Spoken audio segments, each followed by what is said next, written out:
before we get into this review, I'd like to thank the sponsor for this review. They provided me with this animated Megatron figure, K&D Toys and Custom, or KD Toys and Customs. I know the owner, Casey. He's a very nice guy. If you ever get the chance to talk to him, definitely recommend. He's a fellow collector, and honestly, they price everything very, very well. From that, he knows the struggles, especially recently with everything going on, and he prices his figures very, very well. They do have a Facebook, www.facebook.com/darkwriterscustoms.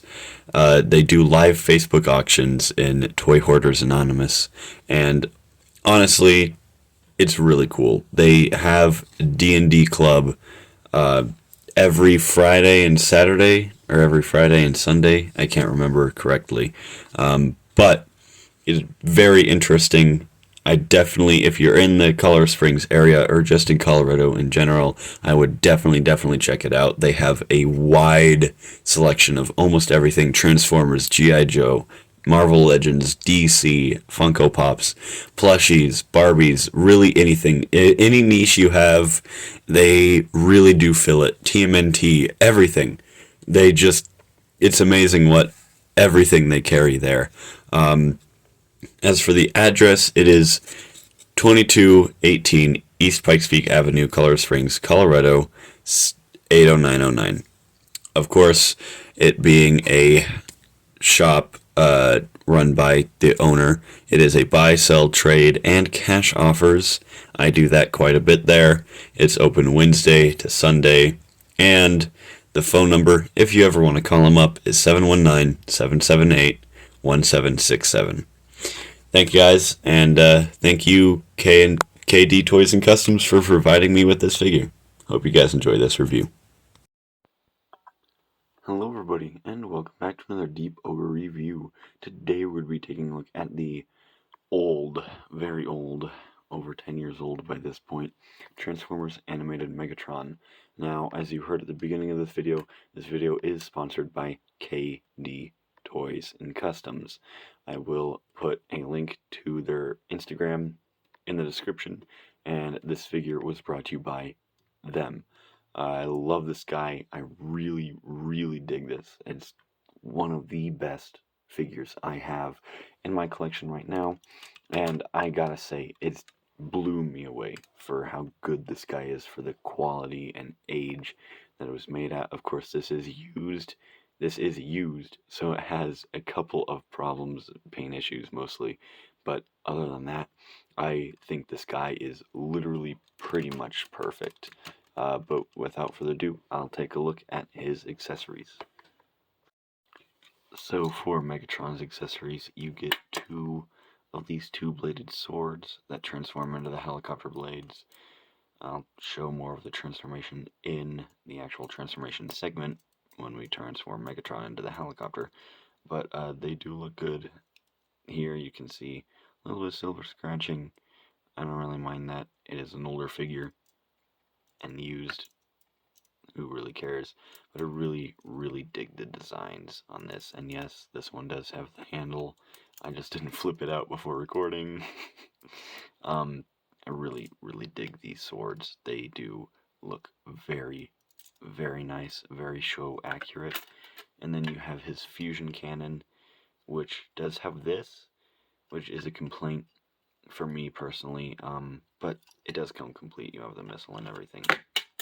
That shoots pretty well, but it really nice. This is the only complaint I have. If they could have found a way to keep this on the helicopter mode and just have the detachable fusion cannon, that would be much better. But you can see for paint apps right here, you know, just this kind of plain red right here, and then this weird strawberry metallic red for the triangular fusion cannon, and I dig this design quite a bit. Looks very nice. And the way you attach the fusion cannon is, you can see three slots, three things, I forgot what you would call them, but pegs, there you go. And then you just slide those in, can't get it right until you hear a little bit of a crack, and boom, you have that. And that's why this is my main problem, is that it sticks out so far. But yet again, this is a figure from, what, 2006, 7, or 2007, yeah, 2007, 8. 2008, I think the animated line came out a year before, or a year after the first episode, or the first season. But for the swords, you do have weapon storage. I'll put one sword in the hand just for right now, because clearly you can put the sword in the hand, but you can also put a sword right here, and a little slot right there, slide it in, fits in nice, do that, and there's the sword. Personally, I like to kind of half transform it into the helicopter blade for weapon storage. You saw that in the beginning of the video. But yeah, that's pretty much it for his accessories and this red metal gimmick. You know, used to have those gimmick figures. I miss them. But feature on this figure that sadly I do not have, because I can't figure out how to replace the batteries, is the lights and sounds. You would press this button, his mouth obviously opens right there, and his eyebrows go down a little bit. On mine, it does get a little crooked when you pull down. I don't know if just like something stuck up in there, but it does move still. Starscream, you ignorant fool. You could really recreate a lot with this gimmick. I like it, but it would be cooler if it still had the lights and sounds in it. As it is, though, I really, really dig this gimmick. I think that this gimmick isn't as intrusive as some of the other gimmicks from this era, like the Energon toys, and definitely the first movie Bayverse figures. Getting up close and personal with this guy, you can see this is like dead on accurate to how he looked in the show. I really, really, really fucking dig this thing. Like, it looks really, really good. The silver on the face, the kind of black for the goatee, black in the little side vents right here. It just looks so show accurate. Nice big translucent Decepticon symbol. Very iconic animated shoulders right there. Again, more with that strawberry metallic paint. Kind of rubbing off on the tips, but it doesn't really bother me. No hair off my ass, you know. More strawberry for that. You can see a little better here, but for the bicep and for the abdomen right there. For the arms, you do kind of get this metallic-y silver gunmetal gray right here, while the body is just cast in this kind of duller gray.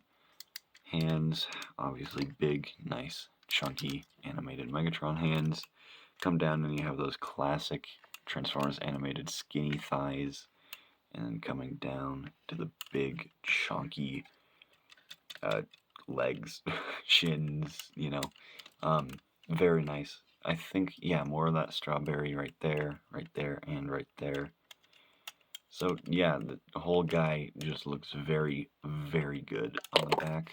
You don't even get that much kibble. It's just pretty much show accurate kibble, honestly. So, it isn't that bad. I really, really love what they were able to do with this. And this is from 2007. This guy is really... The animated figures were really ahead of their time, if I'm being honest. But this guy really just looks dead on accurate to the show. But for articulation, sadly because of the gimmick, you get no up at the head, but you do get a full 360 swivel. It is a little tight, just it's an older figure. These wings do have a little gimmick if you push them forward. There's like makeshift butterfly joints right here. If you push the butterfly joints forward, the wings go back. It's actually kind of clever. But for somebody who likes butterfly joints, it does kind of get annoying when you're trying to move them and the wings just keep ramming into the arms. Whatever. It's fine. It's the gimmick, you know? It's a gimmick toy. What can you have to say? Arm is on a ratchet. so it can, I think it can go full 360 if you use the double elbows. Then you have a bicep swivel joint up here, right below the shoulder, which looks kind of weird. Then a ratchet joint coming up like that, which that gets really, really nice movement. Then you have that's the sword moving, you have a wrist swivel right there. So I was surprised. I was surprised. I was thoroughly surprised when I got this guy out and I transformed him for the first time, and he had a wrist swivel. I was very surprised by that. And then you have a waist swivel, which kind of just goes one click. It is on a ratchet. You can't really get in between. No problem with that. It's just I'm used to smoother waist swivels. You do get kind of this skirt movement, and the legs can go out about that far, back about that far, and forward about that far. A lot of these joints on this guy are made out of ratchet joints just because this guy's big, he's beefy, he's actually quite heavy. I like the weight on this guy. But you do get an above knee swivel. Knee joint can go pretty much 90 degrees. And toe articulation in the heel and the foot, on the front of the foot. And you get a nice ankle rocker, which you, if I remember correctly from back then, you didn't get much of this back in the day. So for size comparison, here he is next to two of the now 4 animated figures I have, Lugnut and Ironhide, and obviously he does not scale well with Lugnut, because Lugnut is supposed to be pretty much like up to here on Megatron, I'd like to say, but he does scale pretty okay with Ironhide from what I remember. I don't think these two ever shared a scene together, but still, it looks pretty on point except for Lugnut. And for another comparison, here you have him next to the Studio Series Dark of the Moon Shockwave, another kind of bigger leader class, and you can see even Shockwave is a little smaller, actually quite a bit smaller than Megatron, and Optimus is quite a bit smaller than Megatron by a lot. I really, really dig this scaling here. I think that's like honestly perfect. And last but not least, here he is next to my custom MF2 Marvel Legends style, so you can get a rough examination of how tall he is next to a regular 6-inch figure. And the brand, or at least I just got this new the model kit Bandai Gundam. I don't know which version this is. It's fun to build. But he looks really, really small next to Megatron. Before I transform this guy into his helicopter mode, I honestly just want to say that this guy is really, really amazing. Just quick words about the robot mode, as usual with these Transformers reviews. He's pretty good. I really like it. It's pretty good for definitely its time, and even now it is very, very nice to feel and hold and mess around with, but same honestly could be said for the helicopter mode, so let's just get right into that one.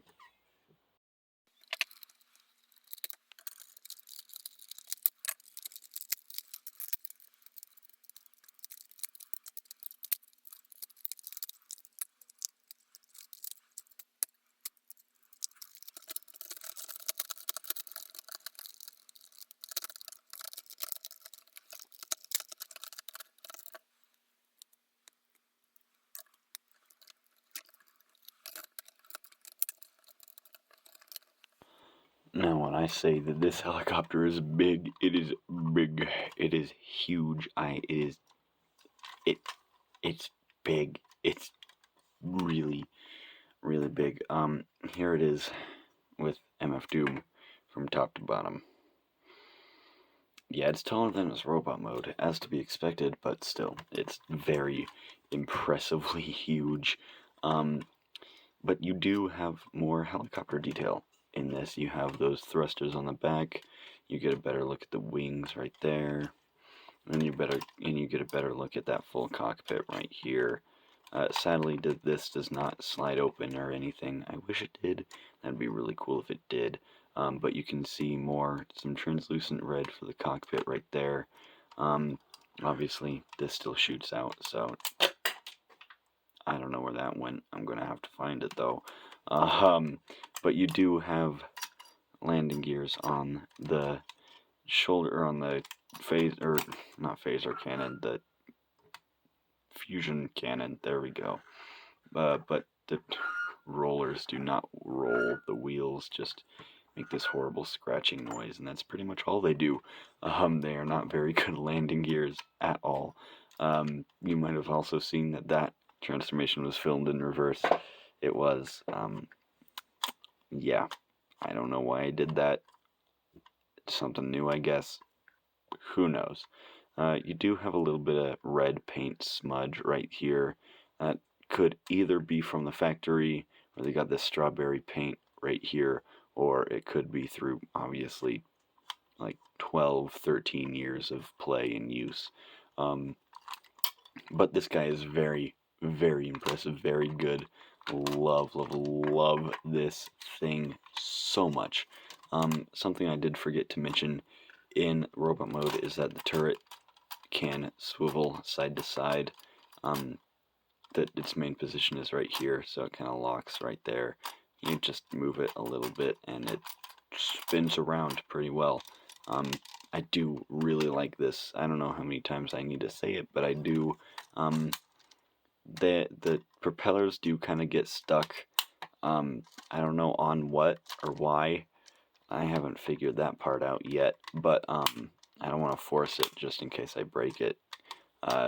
Both of them do that, I guess, so they lock in for robot mode, but I can't figure out a way for them to not lock in right now in helicopter mode. So they just kind of just either stay there or kind of move side to side a little bit, barely. But I'm okay with that. Yet again, this helicopter mode is huge. It's big.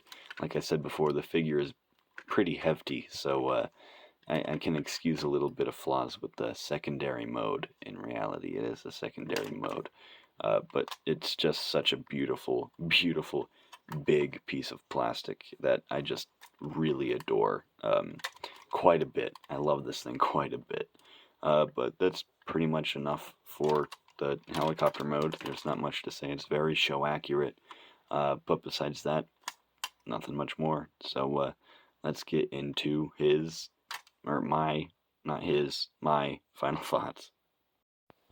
Now for my final thoughts. I honestly think this guy is one of the best Megatrons we have ever gotten in ever. This just accentuates what the character from the show is. It looks a lot like the character from the show, first of all. And I think that the only real Megatron that could have topped this was the MP10, or not MP10, MP36, 35 Megatron. But that's really the only thing I can think of that would be topping it. That is Megatron, not Galvatron. Kingdom Galvatron, personally, I still think is better. But this figure is the best Megatron that we have gotten in a long time. Long time. He's big, he's beefy, he's everything you think of when you think of Megatron. This figure has weight to it, and it feels good to hold. Plastic, great quality. But I gotta say, I really, really enjoy the gimmick of the missiles and the swords for the helicopter and the translucent plastic. I really miss the missile gimmick. I think I mentioned that in I don't do a Warpath video, but I mentioned it in one of the older videos where I reviewed an older figure. But I still really think that this guy knocks it out of the park.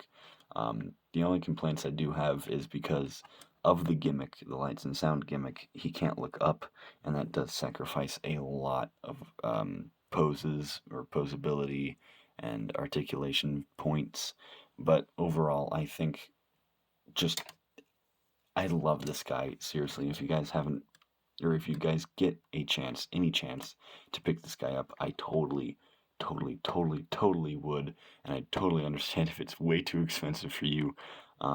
Thankfully, my sponsor, KD Toys, basically just gave me this figure just to review, do a stop motion with, and post. But if I'm able to get this guy in the future, I will definitely get him, and I would really recommend him for everybody out there too. Thank you all for watching. If you liked it, please like the video, and if you're in the area, like I said at the beginning of the video, please stop by KD Toys and Customs. I really think the owner is a very nice guy, and every employee that I've met has been extremely helpful and extremely nice. So, yeah, if you like Turtles, Master of the Universe, Funko Pops, Transformers, Marvel, even stuffed animals, Barbies, any of that, if you collect anything, it's there. It's most likely there. Thank you guys for watching, and I'll see you in the next one. Peace. I say peace, but I really meant to say that I give this figure a solid 9 out of 10. I think if the swords were a little bit better on mine and they would actually stay in and they could spin properly in helicopter mode, and if he could look up and didn't have this ugly piece right here jutting out from his arm, I think this guy would definitely be a 10 out of 10. But as is, I'm going to give him a 9 out of 10. But now, the video is ended. Thank you guys for watching. Peace.